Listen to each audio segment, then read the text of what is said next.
So now, how do you transition between one layer and the other layer? Well, you can go from here and just go like this.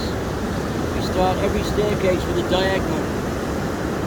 So you can just cut underneath it right now. And then if you want this made out of rocks again, you can do that. Just chip it away. And we're going to show you why you leave it uneven. So you can come off here and go right round here, take this away. Now if you don't want it covered in rocks, and we're going to turn those into rocks in a minute, you can do this.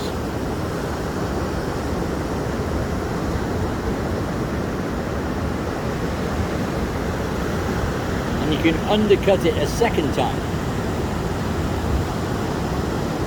Look at the side, just make it like that.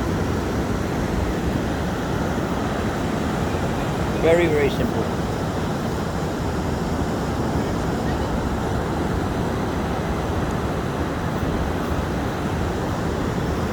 It always looks more spectacular.